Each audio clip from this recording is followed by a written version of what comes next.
Hello friends, daily classes में आपका स्वागत है। दोस्तों सीटी 10+2 सीटी ग्रेजुएशन क्लास आज हमारी रहने वाली है, जहां हम हिंदी, इंग्लिश, राजस्थान जीके और करंट अफेयर के टॉप 50 प्रश्न कवर करते हैं और एक्स्ट्रा फैक्ट के साथ सारा सब कुछ हम देखते हुए चलते हैं, जिनकी पीडीएफ आपको डेली क्लासेस के टेलीग्राम चैनल पर मिल जाती है।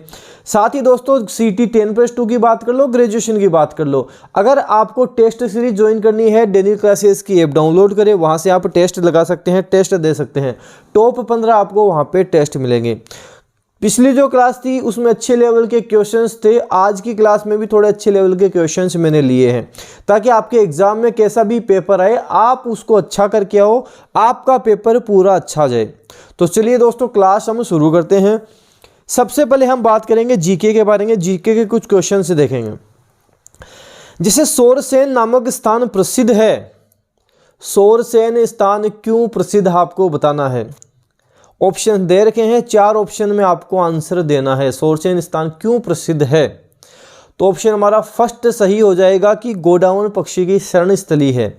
सोरसेन 12 गोडाउन पक्षी की शरण स्थली है।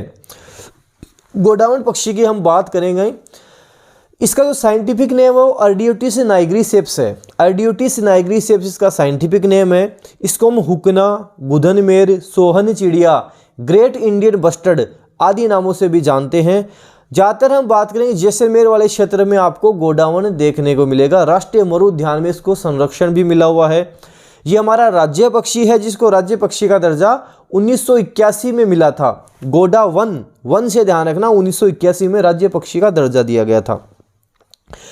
और हम बात करेंगे अजमेर, एक जगह पड़ेगी सिकलिया अजमेर तथा सोरसेन 12, यहाँ इनको संरक्षण मिला हुआ, गोडाउन को संरक्षण मिला हुआ, ये आपको ध्यान रखना है। ऑप्शन फर्स्ट हमारा सही उत्तर हो जाएगा।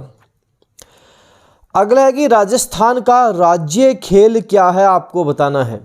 राजस्थान का राज्य खेल क्या है।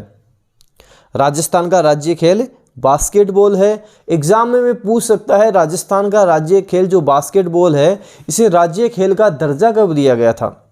1948 में दिया गया था। राज्य खेल का दर्जा कब मिला, 1948 में इसे राज्य खेल का दर्जा दिया गया था। एग्जाम में पूछा जा सकता है। और महिला बास्केटबॉल अकादमी जयपुर में स्थित है। आपसे पूछे महिला बास्केटबॉल अकादमी कहाँ स्थित है, जयपुर में स्थित है, आपको ध्यान रखना है। राजस्थान के राजकीय वृक्ष का वैज्ञानिक नाम क्या है, आपको बताना है। राजस्थान का जो राजकीय वृक्ष है उसका वैज्ञानिक नाम आपको बताना है। वैज्ञानिक नाम क्या है, राजस्थान के राजकीय वृक्ष का वैज्ञानिक नाम क्या है, आपको बताना है। देखो आपसे पूछे राजस्थान का राज्य पुष्प क्या है, रोहिड़ा के फूल हैं। राजस्थान का राज्य पुष्प रोहिड़ा के फूल, आपको ध्यान रखना है।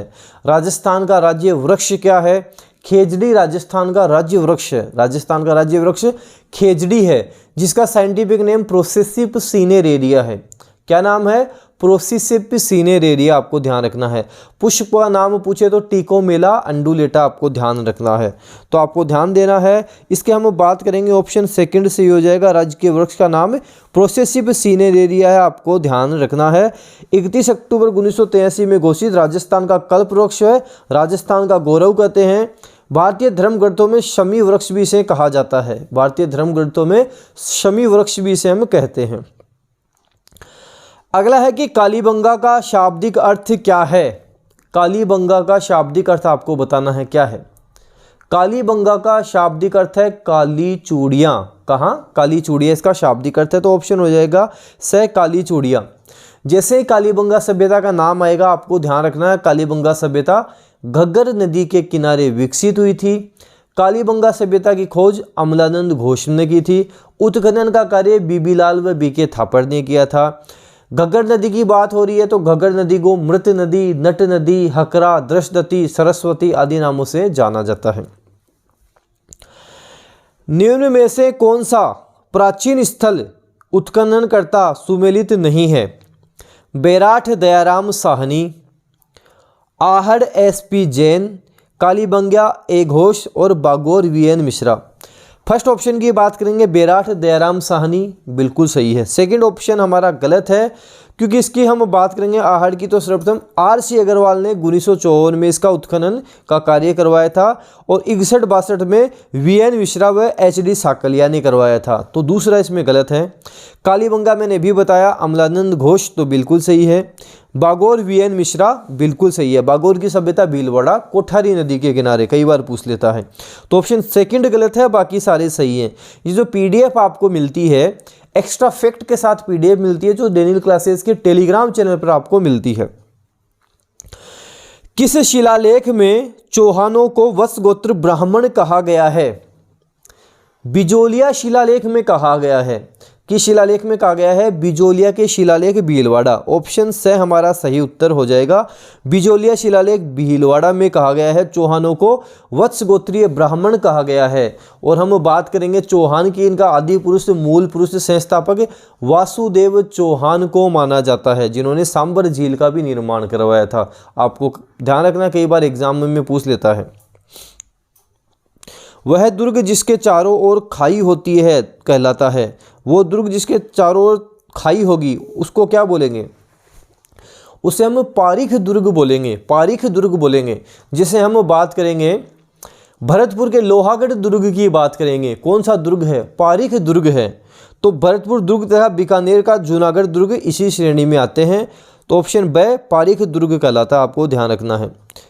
राजस्थान का वेल्लोर कौन सा दुर्ग कहलाता है? राजस्थान का वेल्लोर। भैंसरोडगढ़ दुर्ग चित्तौड़गढ़ राजस्थान का वेल्लोर कहलाता है। भैंसरोडगढ़ दुर्ग चित्तौड़गढ़, ऑप्शन से हमारा सही उत्तर होगा। चित्तौड़गढ़ स्थित भैंसरोडगढ़ दुर्ग का निर्माण ब्राह्मणी व चंबल नदी के संगम पर भैंसा शाह व्यापारी व रोड चारण बंजारा ने करवाया था। आपको ध्यान रखना, ऑप्शन से हमारा सही उत्तर भैंसरोडगढ़ हो जाएगा। अगला है कि मंदिरों और स्थानों जिलों के न्यून जोड़ों में से कौन सा जोड़ा सही ढंग से मेल नहीं खाता है? तुलजा भवानी मंदिर चित्तौड़गढ़। तुलजा भवानी मंदिर कहाँ है? चित्तौड़गढ़ में ही है। निर्माण दासी पुत्र बनवीर ने इसका निर्माण करवाया था। यहाँ पे आपको तुलजा भवानी मंदिर दिख जाएगा, मीरा का मंदिर दिख जाएगा, मीरा मंदिर के सामने इनकी गुरु रेदास की छतरी दिख जाएगी, सतबीस देवरी आपको यहाँ दिख जाएगा। तो चित्तौड़गढ़ आपको ध्यान रखना है। तन्नोट माता मंदिर जैसलमेर। तन्नोट माता का मंदिर कहाँ है? जैसलमेर में ही है, आपको ध्यान रखना है। पटवों की हवेली कहाँ है? पटवों की हवेली भी जैसलमेर में ही, आपको ध्यान रखना है। उषा मंदिर बयाना भरतपुर। बिल्कुल, उषा मंदिर कहाँ है? बयाना भरतपुर में ही है। जगत शिरोमणि मंदिर टोंक, ये गलत हो जाएगा क्योंकि जगत शिरोमणि मंदिर तो जयपुर में स्थित है, ना कि टोंक में। ऑप्शन द गलत हो जाएगा। जगत शिरोमणि मंदिर की बात करें तो ये वैष्णव मंदिर महाराजा मान सिंह की रानी कंकावती ने इसका निर्माण करवाया था। महाराजा मान सिंह की रानी कंकावती ने इस मंदिर का, जगत शिरोमणि मंदिर का निर्माण करवाया था। यह भगवान कृष्ण की काले पत्थर की मूर्ति है। यहाँ हम बात करेंगे भगवान कृष्ण की काले रंग की मूर्ति भी है, जिसकी मीराबाई पूजा करती थी। यह भी आपको ध्यान रखना है। किस प्रसिद्ध मांड गायिका को कला के क्षेत्र में योगदान के लिए 1982 में पद्मश्री से सम्मानित किया गया था? अल्लाह जिलाई बाई को किया गया था। अल्लाह जिलाई बाई, ऑप्शन फर्स्ट हमारा सही उत्तर हो जाएगा। अल्लाह जिलाई बाई कहाँ की निवासी? बीकानेर की निवासी, जिसे हम राजस्थान की मरु कोकिला के नाम से भी जानते हैं। राजस्थान की मरु कोकिला के नाम से भी इन्हें जाना जाता है। मांड गायिका, आपको ध्यान रखना है, राजस्थान की मरु कोकिला ये कहलाती हैं। अगला आपको बताना है कि इनमें से कौन सा, सुमेलित करना है इनको, आपको अच्छे से मिलाना है। जैसे इकतारा, अलगोजा, झांझा, मादल, इनको आपको सुमेलित करना है। इकतारा की बात करेंगे, तत्वाद्य है ये। इकतारा तत्वाद्य है। अलगोजा की बात करेंगे, सुशीर वाद्य है। अलगोजा सुशीर वाद्य है।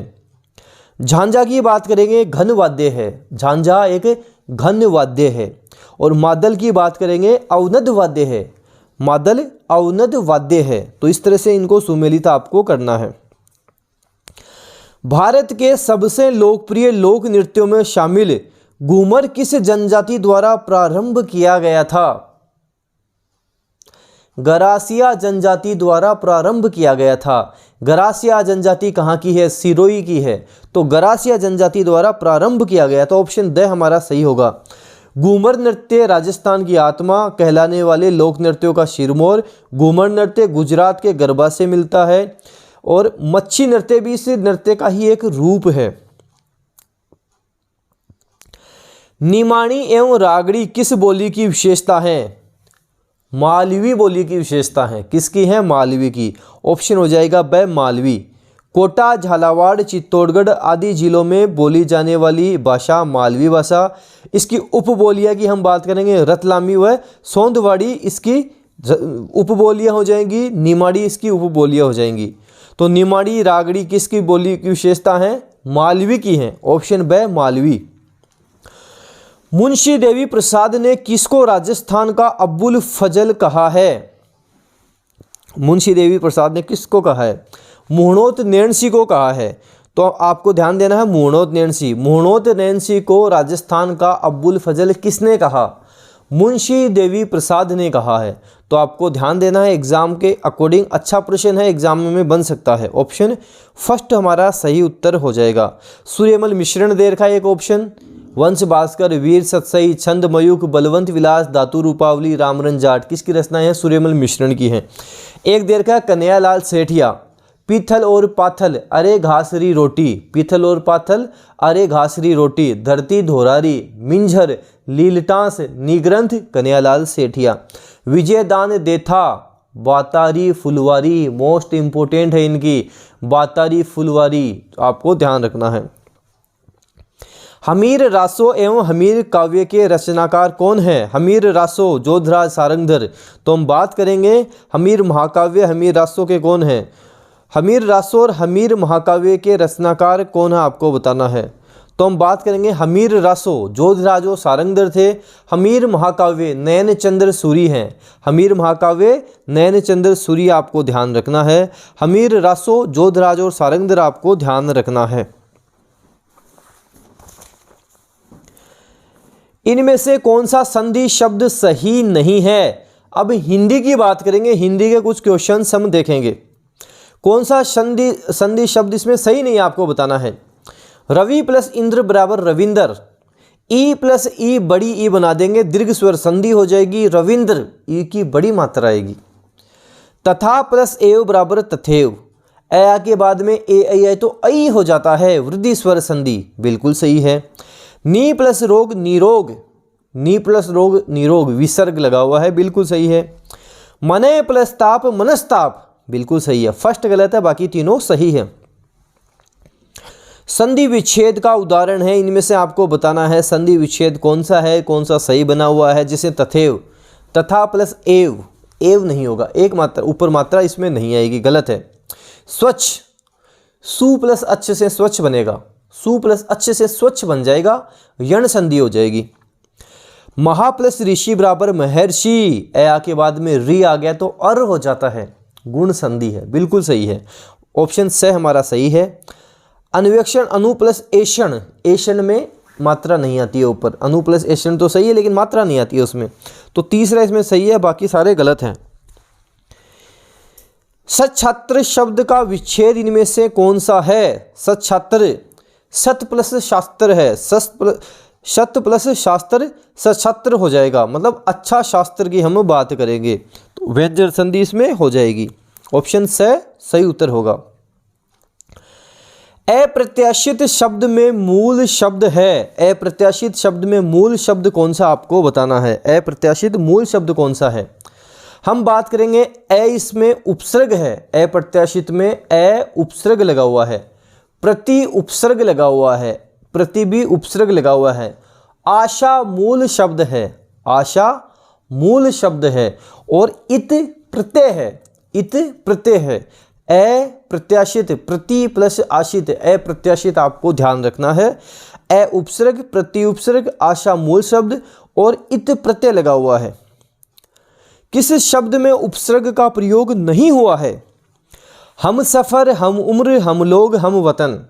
हम बात करेंगे हम सफ़र, हम उम्र और हम वतन, ये उर्दू के उपसर्ग हैं। बाकी हम लोग में उपसर्ग नहीं लगा हुआ है, ध्यान देना, हम लोग में उपसर्ग नहीं लगा हुआ है। किस शब्द में अन उपसर्ग का प्रयोग नहीं हुआ है? अन उपसर्ग का प्रयोग किस में नहीं हुआ है? अभाव, अन अभाव। अनिच्छा में तो हुआ है, अनुचित में भी हुआ है, अनुगम में भी हुआ है, लेकिन अनुगमन में नहीं हुआ। अन उपसर्ग का प्रयोग अनुगमन में नहीं हुआ, आपको ध्यान रखना है, क्योंकि इसमें अनु उपसर्ग है, आपको ध्यान देना है। इसमें तो अनु उपसर्ग लगा हुआ है। ऑप्शन ड हमारा सही आंसर हो जाएगा। किस क्रम में भाववाचक प्रत्यय नहीं है? मर्दानगी, टोपी वाला, बपोती, बहुतायत। टोपी वाला में नहीं है, इसमें तो कृतवाचक प्रत्यय है, टोपी वाला में नहीं है, बाकी तीनों में है। ऑप्शन ब हमारा सही उत्तर होगा। उपनिषद शब्द में इक प्रत्यय लगाने पर कौन सा शब्द बनता है? उपनिषद में इक प्रत्यय लगाने से कौन सा शब्द बनेगा? औपनिषदिक बन जाएगा। ऑप्शन फर्स्ट औपनिषदिक शब्द बन जाएगा, आपको ध्यान रखना है। ऑप्शन फर्स्ट हमारा सही उत्तर हो जाएगा, औपनिषदिक शब्द बनेगा। क्वेश्चन हो गए हमारे 23, 24वां देखते हैं। निम्न में से कौन सा शब्द द्वंद्व समास का उदाहरण नहीं है? द्वंद्व समास का उदाहरण नहीं है। द्वंद्व समास आपको बताना कौन से में नहीं है। पाप पुण्य, पाप और पुण्य बिल्कुल है। राजा प्रजा बिल्कुल है। जीवन मरण में भी है। यथाशक्ति में नहीं है। यथाशक्ति, शक्ति के अनुसार। प्रथम पद अव्यय होता है, उपसर्ग होता है, और प्रथम पद ही महत्वपूर्ण होता है। हम बात कर रहे हैं अव्ययी भाव समास की, तो यथाशक्ति में तो अव्ययी भाव समास आपको ध्यान रखना है। यथाशक्ति अव्यय भाव समास हो जाएगा। ऑप्शन ब हमारा आंसर हो जाएगा। याव जीवन सामासिक पद में कौन सा समास है? याव जीवन अर्थात जीवन पर्यंत कौन सा हो जाएगा? अव्ययी भाव समास हो जाएगा। ऑप्शन ब अव्ययी भाव समास सही उत्तर हो जाएगा। पुत्र शोक का सही सामासिक विग्रह तथा भेद है। पुत्र शोक, पुत्र के लिए शोक, पुत्र शोक, पुत्र के लिए शोक, पुत्र के लिए तत्पुरुष समास हो जाएगा। ऑप्शन है पुत्र के लिए शोक तत्पुरुष समास हो जाएगा। बादल शब्द के सभी पर्यायवाची किस समूह में हैं? बादल के सभी पर्यायवाची आपको बताने हैं किस समूह में हैं। हम बात करेंगे, देखो फर्स्ट में हम बात करेंगे जल्दी नीरज, नीरज की बात करेंगे, कमल का होता है। अगला देखते हैं नीरद, नीर द, नीरद, नीर मतलब जल होता है, नीरद बादल को बोलते हैं। जलद, जल हम बात करें जल को बोलेंगे, जल के जय लग जाएगा, जलज कमल को बोलते हैं, और जलद बादल को बोलते हैं, सही है। वारी हम जल को बोलते हैं, और वारिद, वारिद हम बादल को बोलते हैं। अगर वारिज होता कमल हो जाता, वारिज होता कमल हो जाता। तो ऑप्शन सेकंड हमारा सही है, नीरद, जलद और वारिद सही आंसर हो जाएगा। अगला है कि निम्न में से कौन सा शब्द अनेकार्थक शब्द अज से संबंध नहीं है? अज मतलब ब्रह्मा होता है, अज मतलब दशरथ के पिता का नाम भी है, और अज मतलब बकरा भी होता है, कमल नहीं होता। तो ऑप्शन हमारा ब गलत हो जाएगा, बाकी तीनों सही हैं। और अजा किसको बोलते हैं? अजा, छागी, छेर, छेरी किसको बोला जाता है? अजा, छागी, छेर, छेरी किसको बोला जाता है? बकरी को बोला जाता है। किसको बोलते हैं? बकरी को बोलते हैं। कौन सा शब्द आलोक का विलोम शब्द है? आलोक अंधेरा हो जाएगा, तम, तिमिर, तमस, तमिस्त्र, तो आलोक का अंधेरा हो जाएगा। ऑप्शन द हो जाएगा, तम बोल सकते हैं। ऑप्शन द हमारा सही उत्तर हो जाएगा। निम्न में से कौन सा विलोम शब्द युग्म गलत है? इष्ट का अनिष्ट होता है क्या? बिल्कुल होता है, इष्ट का अनिष्ट ही होता है। छली का निश्चल होता है क्या? बिल्कुल छली का निश्चल ही होता है। उत्कर्ष का विकर्ष होता है क्या? नहीं होता। उत्कर्ष का तो अपकर्ष होता है, उत्कर्ष का तो अपकर्ष होता है। और अनुनासिक का निर्नुनासिक होता है। तो सारे सही हैं, तीसरा गलत है। अब हम इंग्लिश के बारे में बात करेंगे। फिल इन द ब्लैंक्स हैं, काफ़ी सारे आपको फिल इन द ब्लैंक करने हैं। एग्जाम में आपके यहाँ से प्रश्न बनेंगे। When I reached the station, the train days leave already. जब मैं पहुंचा ट्रेन तो भाई साहब जा चुकी थी, मतलब मेरे पहुंचने से पहले ट्रेन जा चुकी थी। देखो इसमें दो चीज़ें बनती हैं, मेरे पहुंचने से पहले ट्रेन जा चुकी थी। पहले कौन सा काम हुआ? जो पहले काम हुआ ट्रेन जाने का काम हुआ है, वहाँ हम बात करेंगे पास्ट का, भी वो पास्ट हो जाता है, वहाँ हैड आता है। और उसके बाद में हम बात करेंगे मेरे पहुँचने से पहले, पास्ट का पास्ट हैड आ गया, उसके बाद में पहुँचा, वहाँ हम पास्ट का यूज़ करते हैं, पास्ट सिंपल का यूज़ करते हैं। जैसे when I reach the station the train had left होगा, ट्रेन तो जा चुकी थी। देखो जो पास्ट का पास्ट बना वहाँ हैड लेफ्ट आ गया, और जो उसके पहले का है वहाँ हम बात करेंगे पास्ट सिंपल आता है। जैसे पहले कौन सा काम हुआ? पहले तो ट्रेन के जाने का काम हुआ, तो ये पास्ट का पास्ट हो गया। उसके बाद में कौन सा काम हुआ? उसके बाद में पहुंचा, ये पास्ट सिंपल हो गया। इस तरह से इसको ध्यान रखना।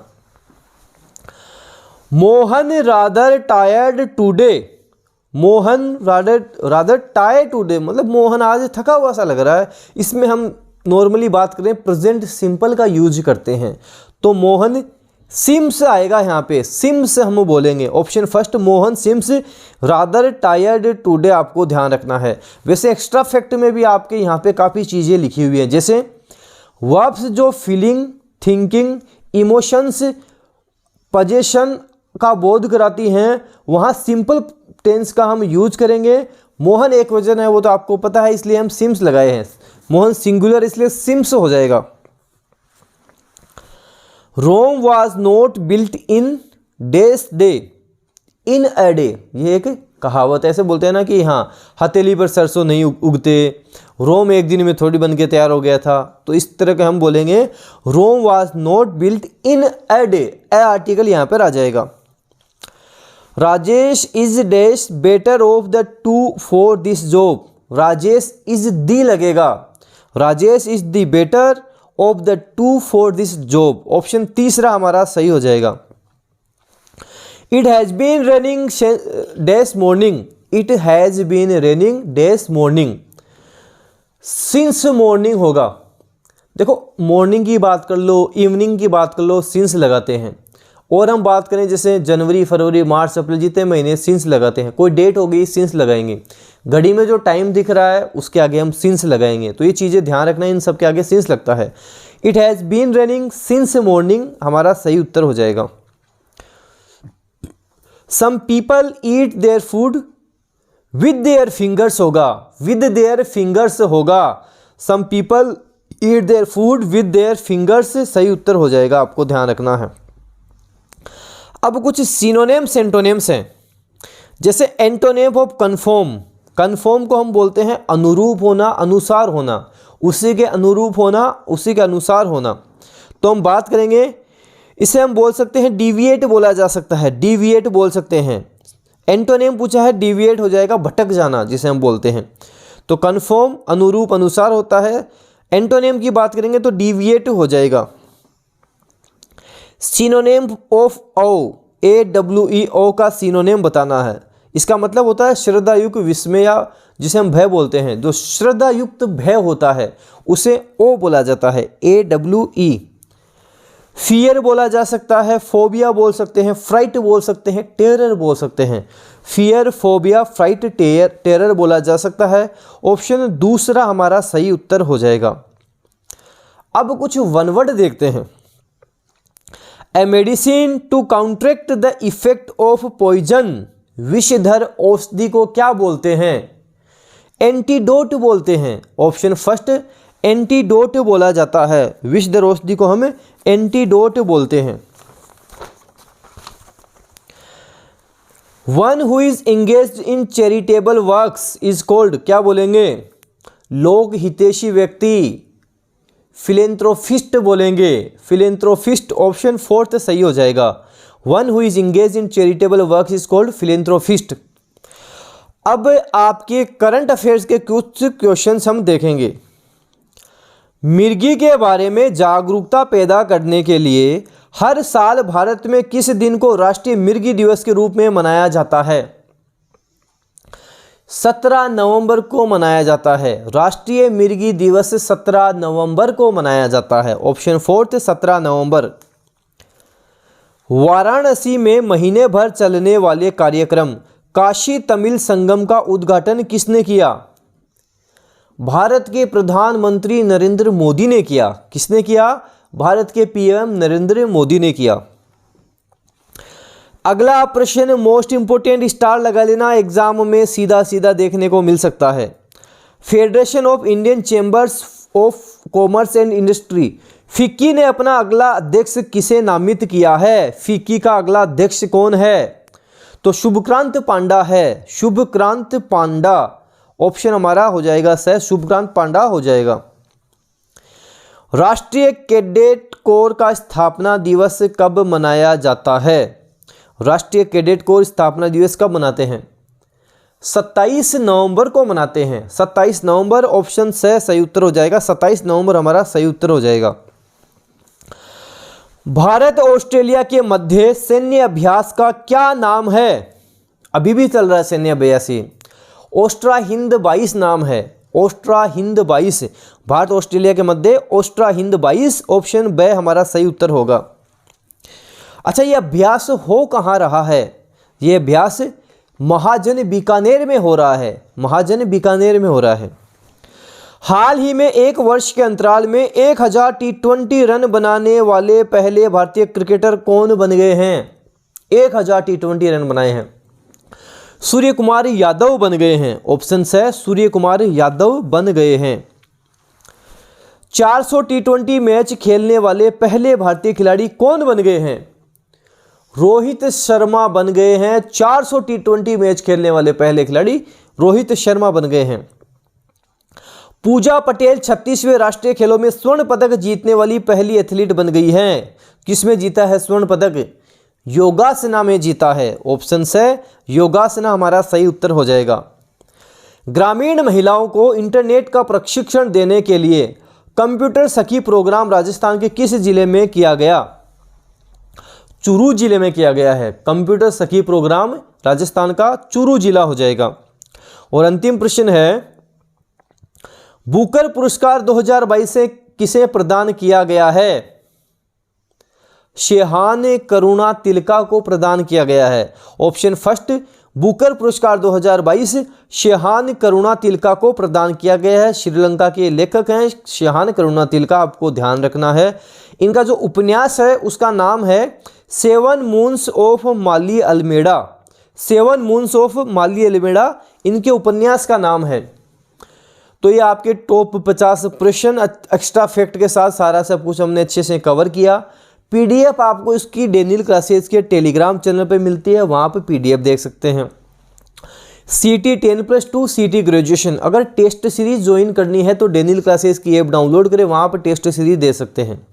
वीडियो को जितना ज़्यादा हो सके शेयर करना है, लाइक करना है। डेनियल क्लासेस यूट्यूब चैनल पे नए हो, सब्सक्राइब के साथ साथ बेल आइकन भी प्रेस कर लेना। इससे क्या होगा, कोई भी न्यू अपडेट आएगी वो आपको तुरंत मिलेगी। धन्यवाद।